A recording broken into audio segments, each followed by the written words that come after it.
আসসালামু আলাইকুম। সাবিনাপুর রান্নাঘরে আপনাদের স্বাগতম। আজ আপনাদের গরুর মাংসের লাল ভুনা করে দেখাবো। তাহলে চলুন ভিউয়ার্স, দেখা যাক কিভাবে রেসিপিটা তৈরি করেছি।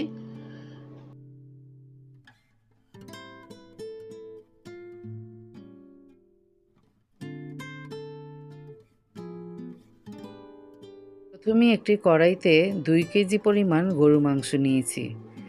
এখন একে একে সবগুলো মশলা দিয়ে দিচ্ছি। প্রথমেই পরিমাণ মতো আদা রসুন পেস্ট দিয়ে দিচ্ছি।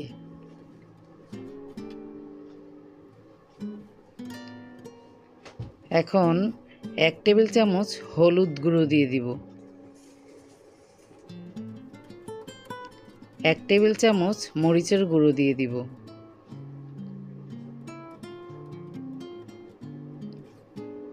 1 টেবিল চামচ লবণ দিয়ে দিচ্ছি। 1 টেবিল চামচ জিরা গুঁড়া দিয়ে দিচ্ছি। কিছু পরিমাণ দারুচিনি দিয়ে দিলাম। এখন কিছু পরিমাণ এলাচ দিয়ে দিচ্ছি। এখন কিছু পরিমাণ তেজপাতা দিয়ে দিচ্ছি। তারপর মাংসটা মশলার সাথে মিশিয়ে নিচ্ছি।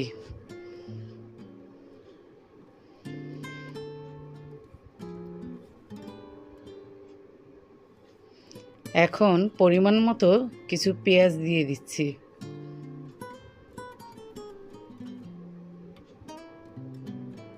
আবার মাংসটা মিশিয়ে নিচ্ছি।